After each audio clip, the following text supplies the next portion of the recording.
In 1978, things began happening to me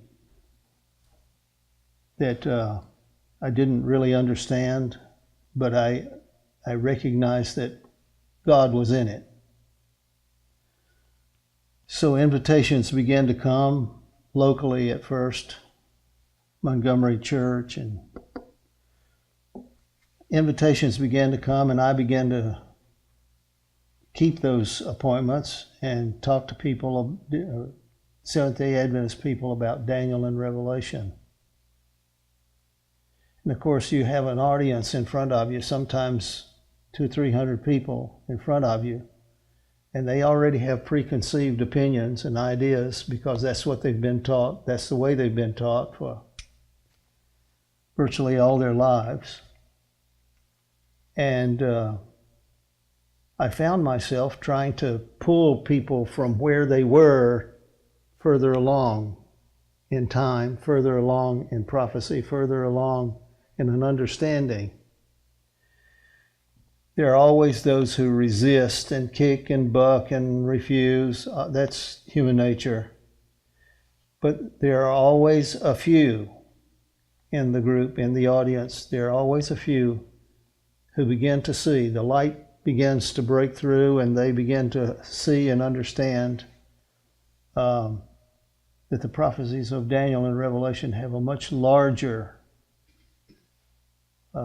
meaning, much larger revelation than what we have allowed them to have. And peer pressure is not an easy thing to deal with. Meaning the people who are your equals, or at least think they are your equals. And when they hear something that doesn't fit what they have been taught virtually all their lives, they resist, they kick, they buck, sometimes they get up and walk out. It was 1978, I think, for the first time I was sharing my conclusion, my new understanding of Daniel, and I began to talk about the ram and the he-goat in Daniel chapter 7. As I began to follow this, I brought up Iran. I said, the day is coming. Iran is going to do something, and it's going to anger the West, especially the United States, and I believe Great Britain will be in league with us when the time comes. But Iran is going to do something. The king of Persia is going to do something, and it will inflame matters in that part of the world. You can deduce that in Daniel chapter 7 because the ram is pushing south and pushing north and pushing west. The pushing is a warlike gesture.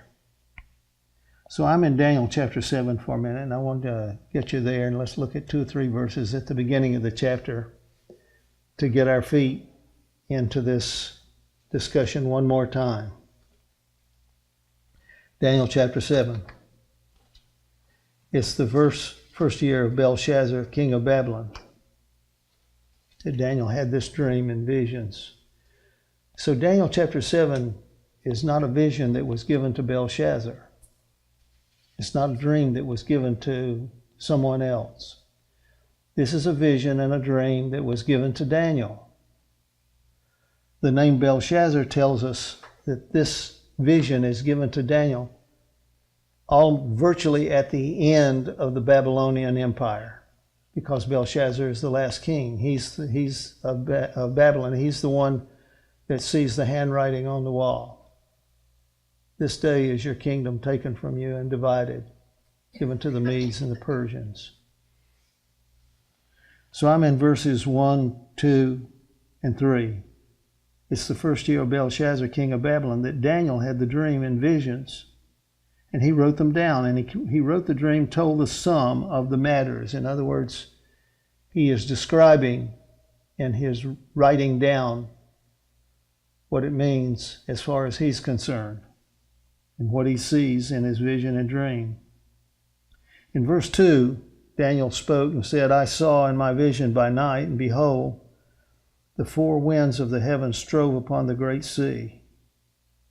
So I want to pause right here and ask you, with your background in Adventist understanding of prophecy, prophetic things, when the four winds of heaven are striving, blowing stormy winds against the sea, what does that represent prophetically? Wow, strife, commotion. Yes, yes. Where do we find that explanation?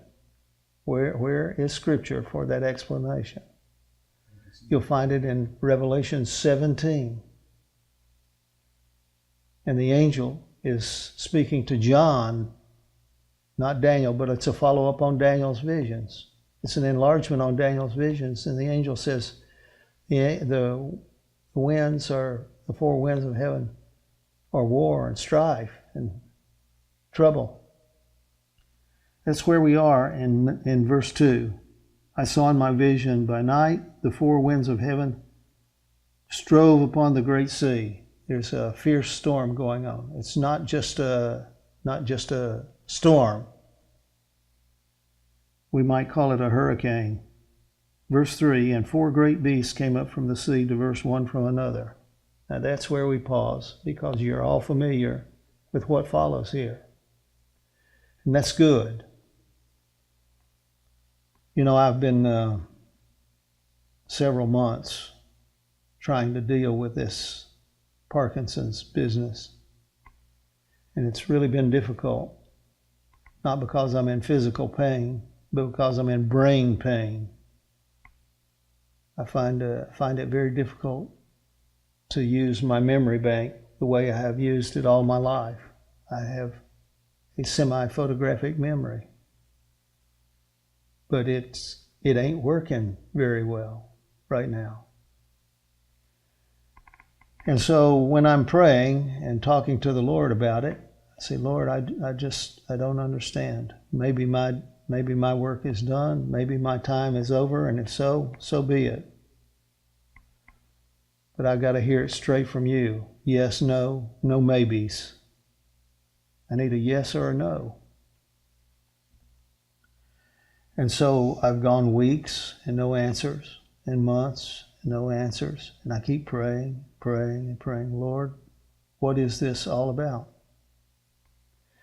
Well, something happened this past week that I believe has to do with answering this prayer. Because when your memory doesn't work very well, you have to go back into the book. And so I have been back in the book, and I've been looking, and I've been looking, and I've been asking, and I've been digging. First, to jog my memory, but secondly, to see if there's something I have missed. So verse 3, I want you to look at it, because I'm going to show you something that I have missed, and I've been at this 45 to 50 plus years. Verse 3, four great beasts came up from the sea, diverse or different, one from another. Now the first one was like a lion. So look at your little chart here. Let's get the picture, the visual image here, because that's what we're talking about. The image, and then we come to Daniel 7, right here. The first beast of four was like a lion with eagle's wings. And we know that historically, the lion with eagle's wings represented Babylon. That's what zillions of people believe and still believe. In the context of the time of the end, Babylon is not here except in spiritual Babylon. So there's a lion, and there's a bear, and there's a leopard. But there are four beasts. The fourth beast is the New World Order, the time of the end beast. Different, it says, than all the others. So I want you to look at this for a moment. I want you to get the picture in your mind, because I'm going to change the picture. Not this one, but the same picture. And I think you'll be as surprised as I was when I finally hit upon it. I believe the Lord showed it to me. I believe that something is going on prophetically in this world, that the time has come to understand this. So all I want to reinforce with you is that there are four great beasts. First is a lion with eagle's wings. The second is a bear with 3 ribs in his mouth, and he's raised up in fighting posture. The third one is a beast that is flying swiftly, moving swiftly, and he has 4 wings to help him move swiftly, and he has 4 heads. And he seems to be moving to take control. The beast follows, this New World Order beast, and we haven't been able to say, well, that's this person and this time and this event. We have not been able to do that. We simply know that there's something about the lion, the bear, and the leopard that is going to result in the 4th beast. Verse 6. After this I beheld, and lo, another like a leopard. That's China on our chart. And verse 7, after this I saw in the night visions, and behold, a 4th beast, dreadful, terrible, strong exceedingly. And it had iron teeth. Have we come across iron anywhere in Daniel? Yes, we have. Iron and brass band around the stump of the great tree. Had great iron teeth that devoured, brake in pieces, and stamped the residue with the feet of it. It was diverse from all the beasts that were before it. And all the beasts that were before it, the lion, the bear, and the leopard. Whatever this 4th beast is, he is a consequence of something that is happening and being described, pictured here in Daniel 7. Ellen White recognized one of these principles of prophetic interpretation that I shared for several years. Need to do it again. The when-then principle. Ellen White uses the when-then principle. So does Jesus. And Jesus uses the when-then principle in his discussion with the disciples of the signs of the end. When ye therefore shall see the abomination of desolation spoken of by Daniel the prophet. Here's an explanation, and it's large. When you see this,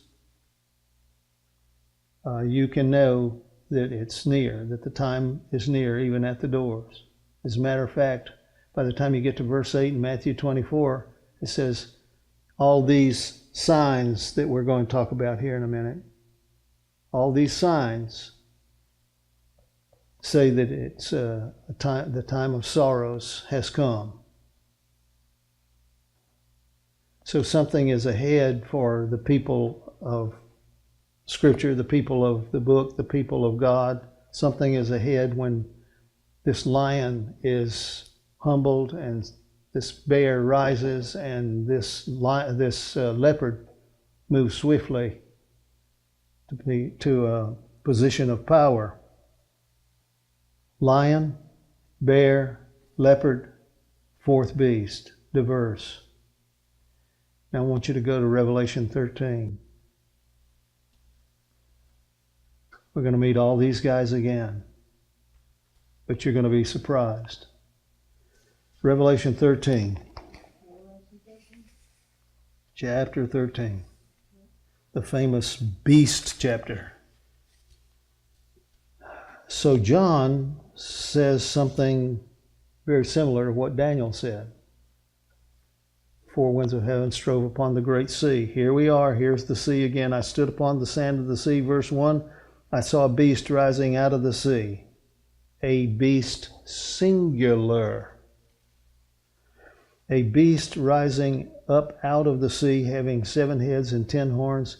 On his horns 10 crowns, and on his heads the name or names of blasphemy. Now the beast which I saw, singular, the beast which I saw, singular, was like unto a leopard. His feet were as the feet of a bear, and his mouth as the mouth of a lion. Now, where did those ingredients come from?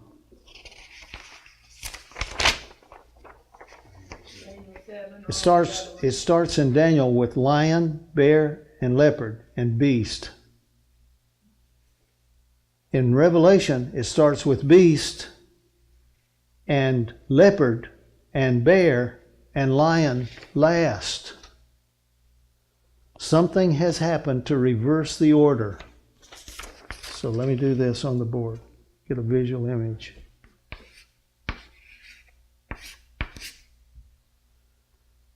One, two, three, four.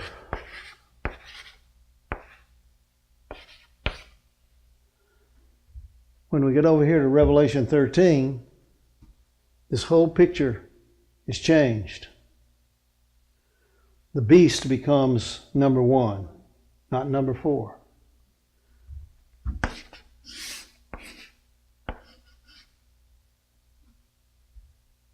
The leopard becomes number one, the bear still in the number two, and the lion as the last. 50 years I've been at this, 40 plus easily, and I've never seen that. I can quote all the verses, but I have never seen the order reversed. And I'm trying to understand what that means. So let's do a little math in Daniel. Maybe we can get some ideas. They may not be kosher, but we may get some ideas. So Daniel, in Daniel 7, has this vision. And then a second vision follows in chapter 8 of Daniel. If you want to turn there, you can, but we shall be reminded that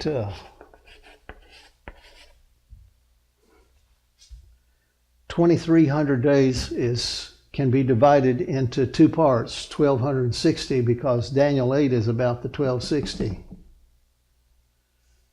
But there's 2,300. And in chapter 7 and chapter 8, the 2,300 goes something like this: unto 2,300 evening, morning, that's days in Hebrew, Aramaic. Unto 2,300 evening, morning, then shall the sanctuary be cleansed. And that's what we were talking about in the Sabbath school lesson this morning. We have a high priest, and he's there to cleanse us of all of our sins. And in Daniel, this picture is much larger than you or me. Much larger.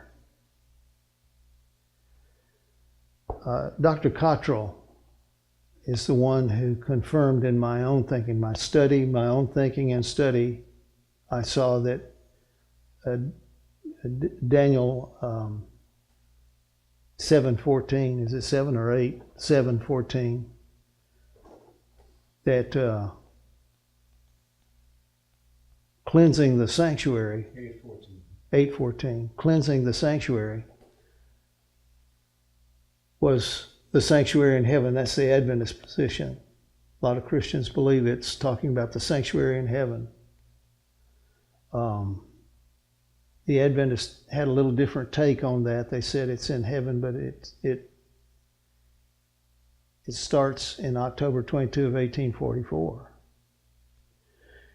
And the reason the Adventists have held so dearly and tightly to this position of October 1844 is because that's when we were born, and if it's not, then we're not important. We're not important in God's plan. We're not important to God. We're not important, period. So we begin to focus with ourselves at the center. That's what almost every religious entity does in time, space, and history, and whatever. We are the one. We are the important one. And when you get self at the center of the universe, it's for certain you're not number one. just not number one. So what I began to see is that the 2300 can be divided in the rest of Daniel and Revelation, can be divided into two parts. There's 1260 days. There's 3.5 years, there's 40 and 2 months. And this is the time granted to the two witnesses. And who are the two witnesses? Moses and Elijah. That's Bible. And what are they going to do? Why are they coming? What is their purpose in coming? And they are coming to announce to the whole world that the day of reckoning is at hand. Fear God and give glory to Him. The hour of His judgment is come. And we focused on us at that, and we should not have. The focus was not on us. The focus was upon the high priest, Jesus, in heaven, when this time comes. And He, because of circumstance and because of wisdom that God alone possesses, knows that the time has come to blot out sins. Whose sins? The sins of the world. Anybody and everybody who has lived and come and gone, and anybody who is alive, especially those who are alive when this time comes. Something happens at the end of the 1260 days, 3.5 years, 40 and 2 months. The book of Daniel explains it. Chapter 10, chapter 11 of Revelation, that these two witnesses are going to prophesy for 3.5 years in Jerusalem. And they're going to preach a message that is going to go to the whole world. But something happens after the 3.5 years that God grants them. Something happens. And a beast rises up out of the bottomless pit. A beast rises up out of the bottomless pit and makes war against these two witnesses and overcomes them and kills them. And how does he kill them? He makes fire come down, lightning come down out of heaven and strikes them dead. Ellen White says this is an overwhelming delusion. Overwhelming delusion. What is a delusion? Tell me, give me a 1 word or 10 word definition for delusion. That take people by storm. Someone has believed something that is not what? True or correct. And if it's a delusion, it's intended to do what? Deceive. Yes, to draw people away from what's really taking place, and what's really taking place is going on up there when Jesus is ready to stand up and declare it's done. These 1260 days begin with a flyby. Why is that? Because God says and announces in Daniel, and I think in Revelation, that He's going to change the times. The 1,040 days plus 1,260 days is 2,300 days. The thing about the 1,040 days is that a year is 365 and a quarter days per year, but this one is 360 days. 360 days. So there's a change. What is going to be the purpose and meaning of the change? Well, we've got the Exodus to show us, give us a roadmap, tell us where this is going to go. If there is indeed a flyby in the heavens, then it can begin the march to the kingdom, just the way it was promised by Moses back there in Egypt. We're going to leave here, we're going to march, and we're going to go to the promised land. Now we know in the book it didn't work out.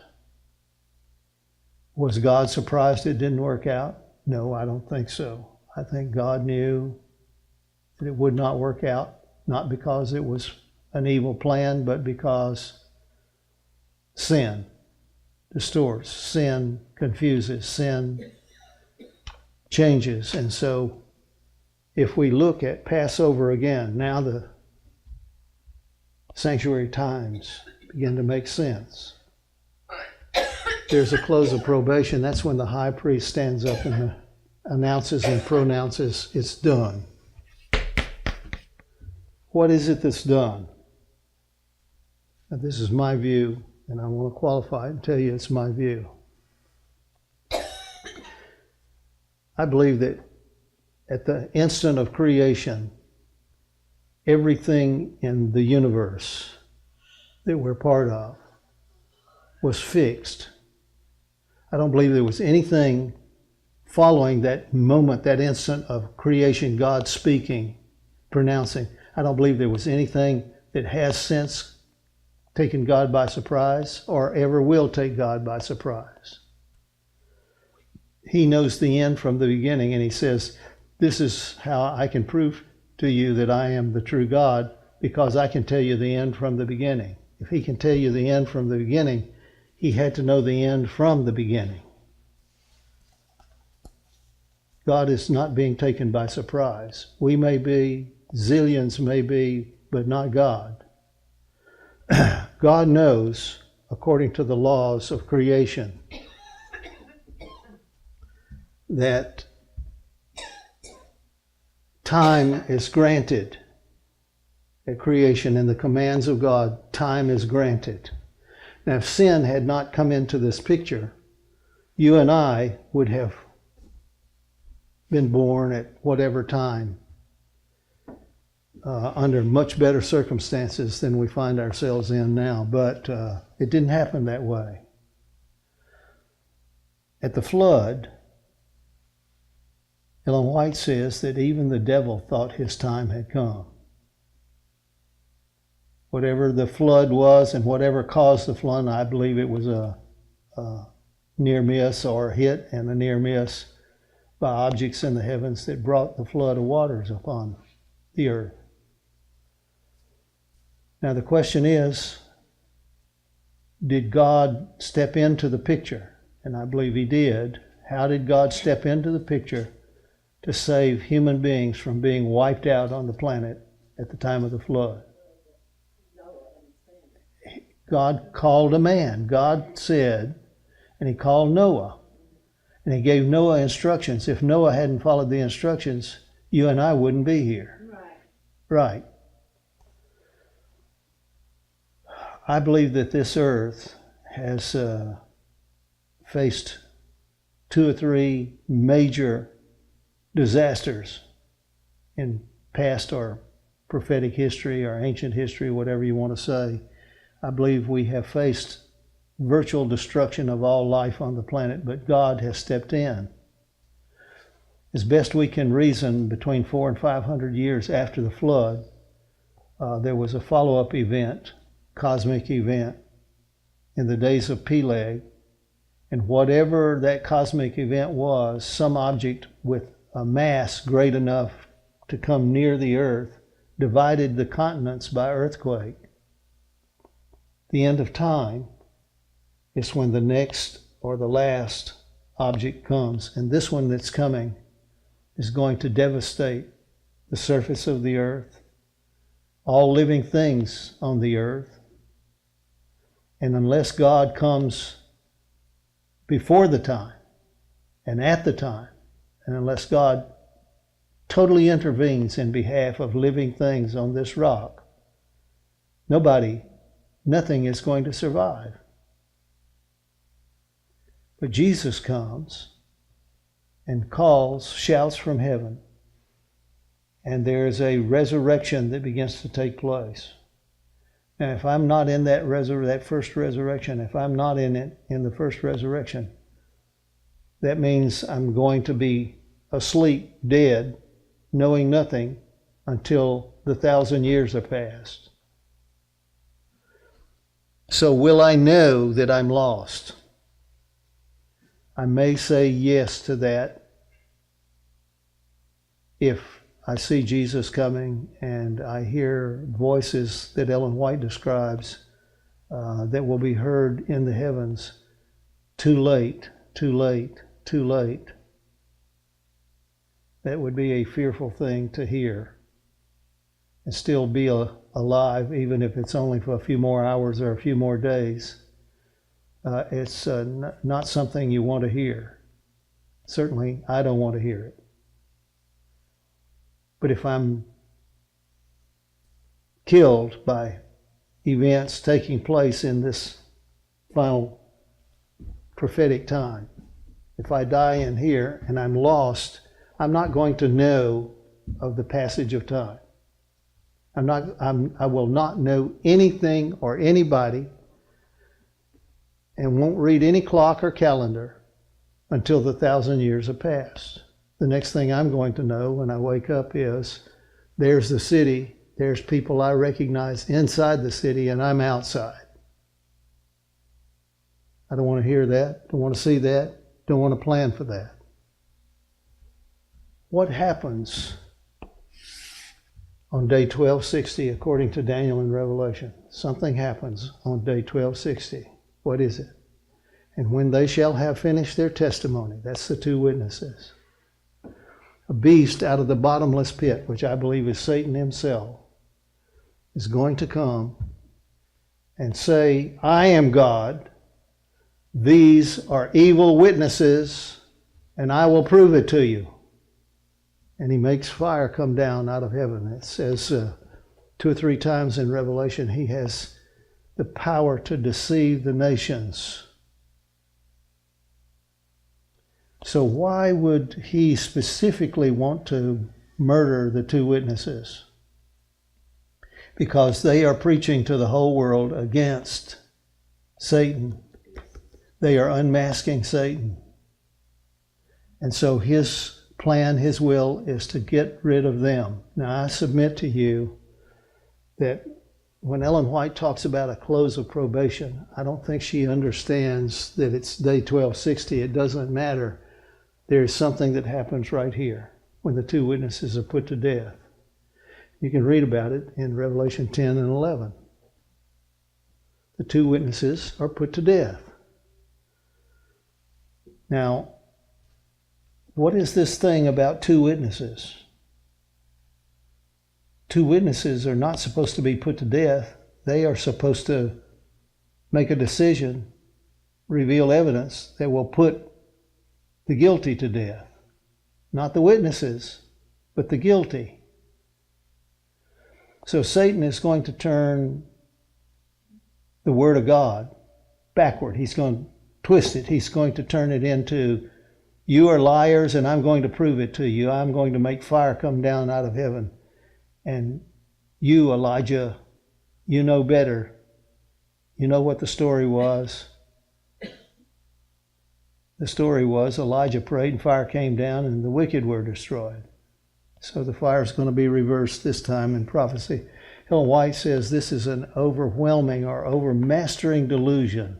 And I can see that. I don't have any difficulty with that at all. This beast that was described as number 4 in Daniel becomes number 1.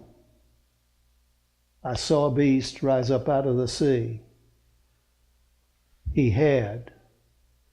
So the beast down here in Daniel becomes the beast up here in Revelation. What does that mean? It means that the beast is going to make an image to the first beast. This is the first beast. He's not going to invent a new beast. He's going to make an image to the first one, and power is going to be given, it says. Authority and power is going, and he is going to receive power from the beast in Revelation 12. So I want to talk about you and me and where we might be right now. Sometime in the summer of 1974, I had received a call to come into the canvassing work, and I prayed about the matter, and the Lord said, yes, this is what I want you to do. So I had to become a canvasser and all that meant at the time. So I had to get a case to carry my sample books and my accordions to spread out and order blanks and all these things. I had to have a case. And so what I did was work to arrange my books and the various things that I wanted to show to the people. I would rearrange my case and I would try something else. And Stephanie was 5 years old at the time. And that means she was about this tall. And my bookcase was this tall. And she would stand around and she would watch me take the books out, put them in, rearrange. And it turns out that I had an extra case, and quite a few times while I'm out canvassing, gone working, doing whatever, she has decided to make her own case and give canvases. Imitation. Well, on this particular occasion, Judy and I and Stephanie were there. I don't know if it was breakfast time or closer to the noon time. I think it was in the morning very early because I was going to get ready and go out and canvass. And I had put my books, arranged my books in the case and what have you. And so we knelt down, all three of us, me, Judy, and 5-year-old Stephanie. We knelt down and said, Lord, we want you to show us how to get more books out. Show us how to get more books out. Well, that prayer is still working, still at work. And 50+ million books is no small thing. No small thing. I think it's small compared to what is about to happen. But I can tell you it has cost $1 million+ a year to operate the ministry, print books, and get them out. Whether we send people across the waters or whatever. It's cost $1 million+ a year on average now. Since 1980 till now is how many years? 38 years? Is that right? 38 years. So at least $38 million have come and gone through this ministry to print books. And probably more than that. I don't keep up with it. But I just know that it's a costly endeavor to print books and ship them all over the world. It's costly. So here we are, 38+ years down the road, and we believe that there's a large work yet to be done. If I read Ellen White correctly, and if I have any understanding of history correctly, there's a large work yet to be done. And I've always watched and learned and prayed, Lord, send the right people, your people, at the right time, and send the means. And how many times we have seen God work a miracle to dollars, like Simeon's testimony here.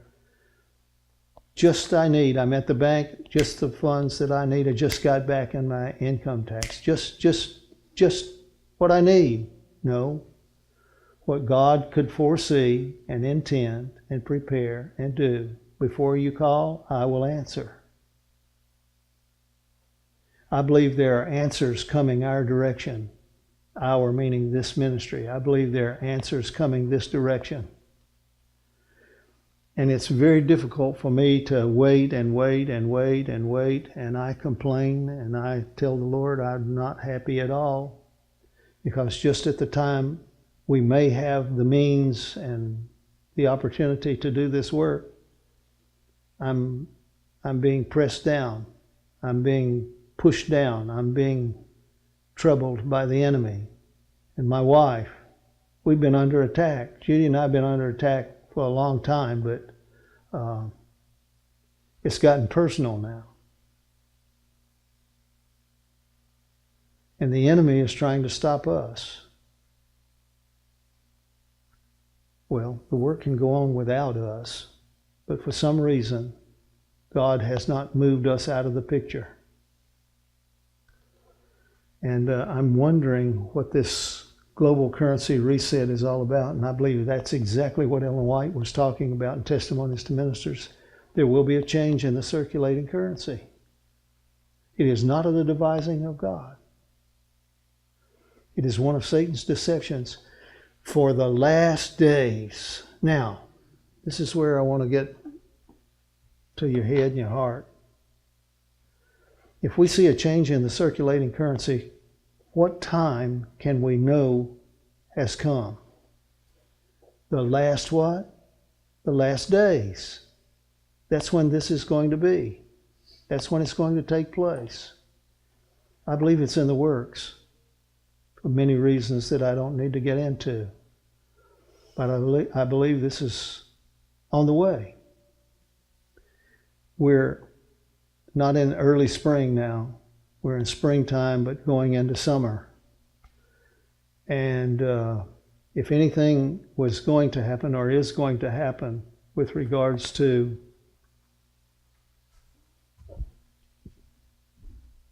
where we would be here 1,040 days before Passover. If you count the days and check it out on the calendar, it's exactly where it should be. There's going to be a fall of the year event. And I don't want the war with Iran because I know it's a trigger event. Triggering what? It's going to trigger the time of the end. And Jesus himself, after identifying the signs of the time of the end, says all these are the beginnings of sorrows. So I'm going to do my thing here, tell you that it's my thing, what I believe. In the fall of this year, and if it doesn't happen in the fall, doesn't mean it'll never happen. It just means my guesswork is not exactly correct yet. But in the fall of this year,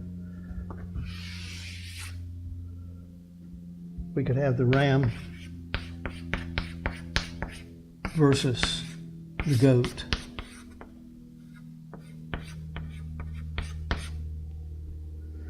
Now here's the question. Think about it and give me an answer. If the ram pushes and does something to really anger the West, the goat from the West, what is the response in the book of Daniel of the goat from the West to what the ram is doing? What does it say? He was moved with choler. He's fiercely angry, it says. He's moved with choler against the ram. And he throws him down and stamps on him and breaks both his horns. Now what you and I need to know, and almost nobody understands, is that there is a new arrangement between Iran and Iraq. And Iran is asking Iraq, no, they're not asking, they're just marching in with hundreds of thousands of armed soldiers and equipment, guns, weapons. They're marching into Iraq. And they are trying to take Syria entirely and control Syria, Iraq, Iran. And if they do, they will control from the Straits of Hormuz and the Persian Gulf all the way across to the Atlantic and the North Atlantic. And that's why Russia wants to be on the side of Iran and Syria and these people. They want to control a large portion of important part of the world. And they are threatening. So if this happens, let's just take a guess. If something happens in the fall of this year, then very suddenly, very quickly, if not at the moment of, and that would be the moment of here. That would be the moment off here. At that time, Russia should make a move. And it should be pictured as in Daniel. I saw a bear raise himself up on one side, and he had 3 ribs in the mouth. Now, if you don't know history, if you don't know geography, if you don't know topography, then you're probably not going to understand why Estonia, Latvia, and Lithuania could very well represent the 3 ribs in the mouth of the bear. If you know history, you understand that this is where Russia's navy was based, in warm enough waters to move all year round. And Russia wants Estonia, Latvia, and Lithuania back in her camp. Now, these 3 little countries hold a very important position strategically for the West. And Estonia, Latvia, and Lithuania have already voted. They have taken a vote from their citizens in each of these countries, and they all want to come out from under communist domination, Russian rule and control, and they want to be in part of NATO in the West. Now, this is today's history. This is exactly what's going on. It is possible that before this year is over, we're going to see. Now, I'm going to ask Ellen White how to put this together. She uses exactly the words of Jesus when he says all these are the beginnings of sorrows, famine, pestilence, earthquakes in diverse places, etc. She uses exactly the words of Jesus. And then she adds fire, flood, earthquake with war and bloodshed. And I believe this is exactly the time and place right here. And if it happens, something is going to bring the lion with eagle's wings down. Something is going to humble. Something is going to reduce the king of beasts to number 3 position instead of number 1. So there's first world, second world, and third world. We are about to become third world. Whatever that means, none of us can even begin to understand what that means. The most powerful and the richest nation ever in the history of mankind, and we're about to be reduced to ruin, financial ruin. We're already social and moral ruined.